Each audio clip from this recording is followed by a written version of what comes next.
Juror 11 is an immigrant watchmaker from Germany. He has, I believe this is the first jury he has served on. I don't know if it specifically says that.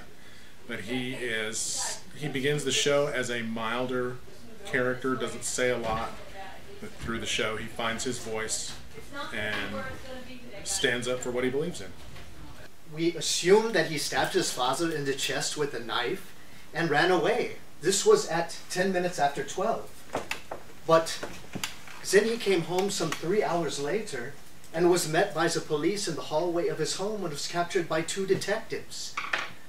So my question is this: if the boy really had been the murderer, why would he have come home these 3 hours later? I think what's fascinating about the relationship between Juror 7 and Juror 11 is he's sort of my arch nemesis. We're opposite in many respects, in the sense that from the beginning of the show he comes across as the flamboyant, strong marmalade salesman, not afraid of anybody, and very confrontational and outspoken in his comments. And as we go through the process of the deliberation, you sort of see Juror 7 and 11 switch roles. He reveals his weaker side, and I have the opportunity to bring that out of him. Listen, there are facts staring you right in your face. Every one of them says the kid killed his old man. For crying out loud, his own lawyer knew he didn't stand a chance right from the beginning. His own lawyer. You could see it. Actually, I am always cast as the angry, tough guy thug, and so it's kind of exciting to be playing the voice of truth and reason in this show. So, well, since I'm an asshole in real life and playing an asshole on stage, it's not a stretch. He's good. He's good.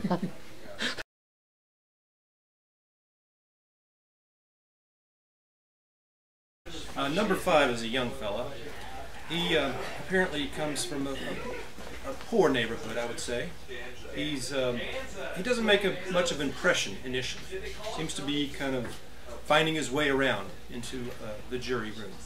But eventually, he's quite outspoken and has some things to say, some important things to say. Number 4 is a really intellectual guy. He has a lot of the things that he says he does on reason. He does everything because he believes it in his head. It's logical to him. I think it's nice. Like, our 2 roles are kind of the 2 opposite, like kind of opposite roles, because I'm one of the first to change. He's the second to last to change, and I think he just is a very reasonable person. Really, I said he ran to the door. At least I think he did. Well, I don't remember what he said, but I don't see how he could have ran. He said he went from his bedroom to the front door. That's enough, isn't it?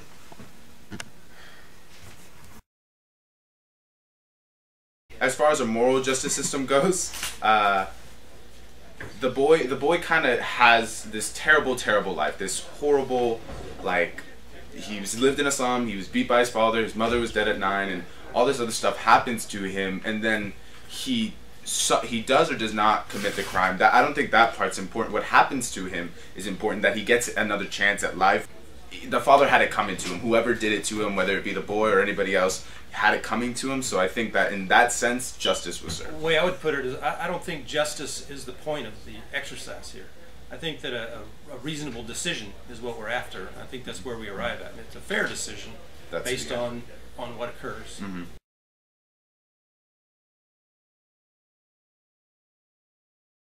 Inspector Karen Sneed asked us to give ourselves names, which we all did, but we were not to reveal those names to the other jurors. So we can't tell you. Yes, we can't tell you yet. Number 9 is the actor's name is John Meadows, and he's the first juror to switch his vote. He initially votes guilty, and he is the first one to go over to not guilty. And he does that not because he thinks that the accused may be innocent, but just to give the deliberation process its due course. I think I know this man better than anyone here. This is a quiet, frightened, insignificant old man who has been nothing all his life. The foreman's character is of a guy who is thrown into the position of being the foreman and having to run the thing. It's not something he asked for or seems to particularly want. His character, it seems to me, is not overtly particularly a humorous guy, and yet I find that he is quite funny here and there in the show, perhaps for the very reason that he is a kind of a humorless character thrown into situations, and he can also be quite formidable when he's angry, which he is from time to time. I think it's customary to take a preliminary vote. Yeah, let's vote. Who knows? Maybe we can all go home. It's up to you. Let's just remember we have a first-degree murder charge here. We vote guilty. We send the accused to the electric chair. That's mandatory. I think we all know that. Come on, let's vote. All right. Yeah, let's see who's where. Anybody doesn't want to vote? All right, it has to be a 12-0 vote either way. That's the law. Okay, we ready? All those voting guilty, raise your hands.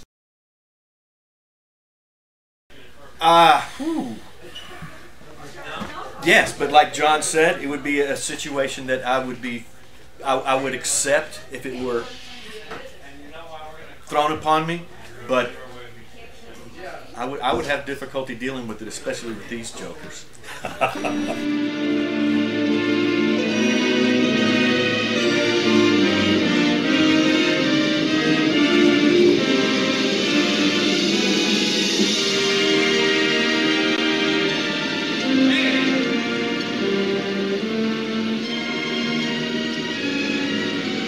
What's your name? Davis. My name's McCardle. Well, so long. So long. Thinking about that, right? Unless you get like a There's always one more thing.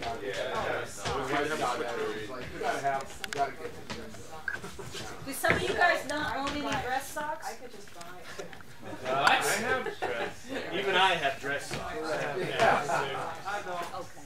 Specifically for doing a show. I don't wear them any other time. I used to have a tux, but only when I was